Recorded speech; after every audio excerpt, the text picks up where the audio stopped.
ভর সন্ধ্যায় এলাকায় দুষ্কৃতীদের তাণ্ডব, চলল এলোপাথারি গুলি, সঙ্গে বোমার আওয়াজে কেঁপে উঠল শহর কলকাতা।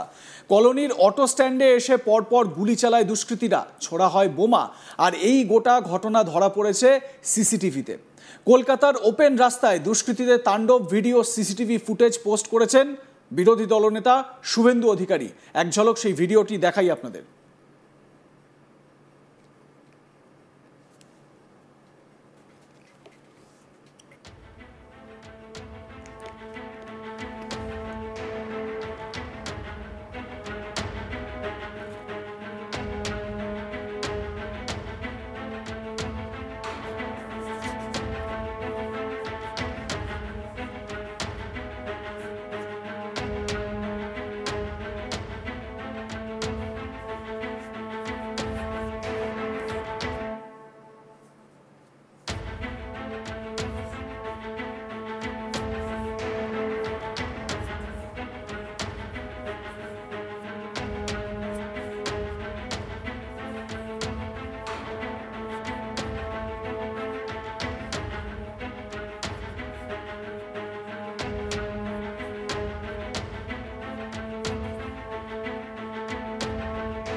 দেখলেন তো সিসিটিভি ফুটেজ, তাণ্ডব লীলা চলছে, তাও আবার খাস কলকাতায়।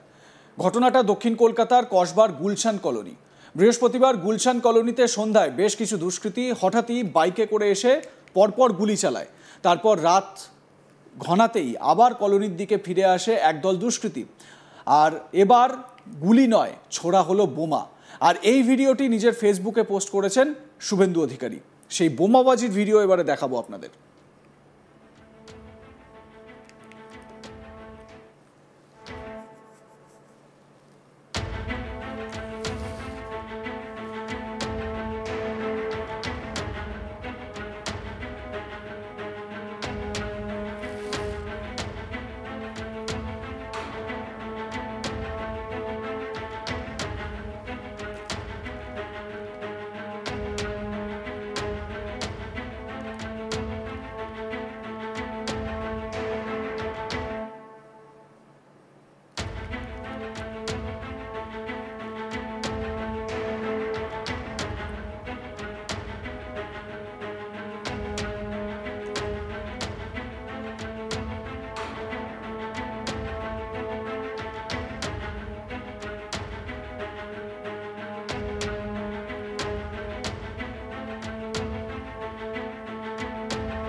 এই ঘটনায় সোশ্যাল মিডিয়ায় শাসক দল তৃণমূল কংগ্রেসকে একহাত নিয়েছেন বিরোধী দলনেতা। ভিডিওটি পোস্ট করার সঙ্গে তিনি একটি পোস্ট করেছেন এবং সেই পোস্টে ঘটনার বিষয়ে বিস্তর লিখেছেন। পোস্টে লেখা, মা মাটি মানুষের সরকার এখন শুধু মাফিয়া মস্তানদের সরকারে পরিণত হয়েছে। অপরাধীদের মুক্তাঞ্চল বাইপাস সংলগ্ন আনন্দপুর থানা এলাকার গুলশান কলোনি। গতকাল সন্ধ্যায় আচমকাই দুই গোষ্ঠীর মধ্যে সংঘর্ষ বাধে, শুরু হয় প্রকাশ্যে গোলাগুলি।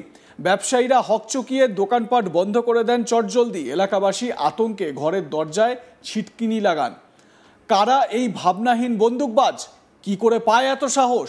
স্থানীয় বাসিন্দাদের দাবি, এলাকার দখল নেওয়াকে কেন্দ্র করে প্রায়ই তৃণমূলের দুই গোষ্ঠীর মধ্যে ঝামেলা লেগেই থাকে। গতকাল উত্তেজনার চরমে ওঠে। কলকাতার অপরাধ জগতের অন্ধকূপ হলো গুলশান কলোনি। এই কলোনিতে প্রচুর বাংলাদেশি মুসলিমরা এসে ঘাঁটি গেড়েছে। প্রায়শই ভিন রাজ্যে পুলিশ এসে ওই এলাকায় হানা দিয়ে গ্রেপ্তার করে নিয়ে যাচ্ছে মাসের পর মাস লুকিয়ে থাকা বাংলাদেশিদের। কলকাতার একের পর এক অপরাধের ঘটনায় এবার নাম জড়িয়েছে গুলশান কলোনির। ঘন জনবসতি এবং ঘিঞ্জি এলাকায় দুষ্কৃতীদের দৌরাত্ম্য নিয়ে উদ্বেগ এই প্রথম নয়, আগেও একাধিকবার সেই কথা শোনা গিয়েছে পুলিশ কর্তাদের মুখেই। কখনো ভর সন্ধ্যায় যুবককে রাস্তায় ফেলে প্রকাশ্যে কুপিয়ে জানে শেষ করা হচ্ছে, কখনো আবার দুই গোষ্ঠীর বিবাদে প্রকাশ্যেই মুড়িমুড়কির মতো বোমাগুলির বৃষ্টি হয়েছে। সব জেনে শুনেও পুলিশ পরিস্থিতি সামলাতে কেন ব্যর্থ? কারণ খুব স্পষ্ট, শাসক দলের গোষ্ঠীদ্বন্দ্ব আর সিন্ডিকেটের লড়াই পুলিশ আটকাতে গেলে পুলিশের শীর্ষ কর্তাদের চেয়ার টলে যাবে। মমতা ব্যানার্জির সরকার অবৈধ বাংলাদেশি অনুপ্রবেশকারীদের গুলশান কলোনির মতো জায়গায় নিরাপদে ঠাঁই দিয়েছে। এদের নাম বেআইনিভাবে ভোটার তালিকায় অন্তর্ভুক্ত করে দলে নিয়ে নিজেদের অপরাধের সাম্রাজ্য বিস্তার করছে আর সাধারণ নাগরিকদের জীবন বিপন্ন হয়ে উঠছে। তার সরকারের অপশাসনের কারণে রাজ্যের আইন শৃঙ্খলা পুরোপুরি ধ্বংসস্তূপে পরিণত হয়েছে। প্রতিদিন অবাধে জানে শেষ, গুলি বোমাবাজি নিরন্তর চলছে। আর এসবের পিছনে রয়েছে তৃণমূলের গোষ্ঠীদ্বন্দ্ব আর অবৈধ অনুপ্রবেশকারীদের পৃষ্ঠপোষকতা। পুলিশ সবকিছু জেনেও নিষ্ক্রিয়, তাই নাগরিক সুরক্ষা বিঘ্নিত, অর্থনীতি অস্তাচলে। শুভেন্দু অধিকারীর পোস্ট করা ভিডিওটি আরও একবার আপনাদের দেখাবো।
এই ঘটনার পর এলাকায় রীতিমতো আতঙ্ক ছড়ায়। কিভাবে রাত ঘনাতেই বোমাবাজি হতে পারে?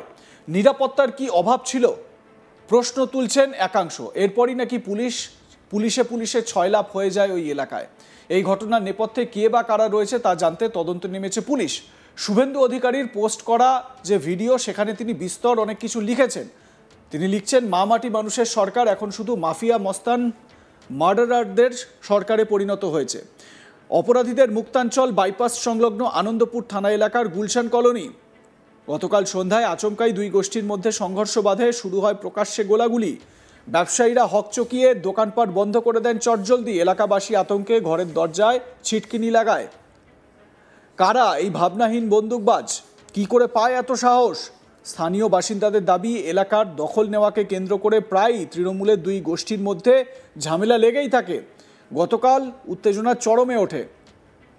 কলকাতার অপরাধ জগতের অন্ধকূপ হলো গুলশান কলোনি। এই কলোনিতে প্রচুর বাংলাদেশি মুসলিমরা এসে ঘাঁটি গেড়েছে। প্রায়শই ভিন রাজ্যের পুলিশ এসে ওই এলাকায় হানা দিয়ে গ্রেপ্তার করে নিয়ে যাচ্ছে মাসের পর মাস লুকিয়ে থাকা বাংলাদেশিদের। কলকাতার একের পর এক অপরাধের ঘটনায় বারবার নাম জড়িয়েছে গুলশান কলোনির। ঘন জনবসতি এবং ঘিঞ্জি এলাকায় দুষ্কৃতীদের দৌরাত্ম্য নিয়ে উদ্বেগ এই প্রথম নয়। আগেও একাধিকবার সেই কথা শোনা গিয়েছে পুলিশ কর্তাদের মুখেই। কখনো ভর সন্ধ্যায় যুবককে রাস্তায় ফেলে প্রকাশ্যে কুপিয়ে খুন করা হচ্ছে, কখনো আবার দুই গোষ্ঠীর বিবাদে প্রকাশ্যেই মুড়ি মুড়কির মতো বোমাগুলির বৃষ্টি হয়েছে। সব জেনে শুনেও পুলিশ পরিস্থিতি স্বাভাবিক করতে ব্যর্থ কেন? কারণ খুব স্পষ্ট, শাসক দলের গোষ্ঠীদ্বন্দ্ব আর সিন্ডিকেটের লড়াই। পুলিশ আটকাতে গেলে পুলিশের শীর্ষ কর্তাদের চেয়ার টলে যাবে। আপনাদের মতামত কি এ বিষয়ে জানাতে থাকুন, দেখতে থাকুন আজ তাক বাংলা। সাবস্ক্রাইব করুন আমাদের ইউটিউব চ্যানেলটি, বেল আইকন প্রেস করুন নোটিফিকেশন পেতে।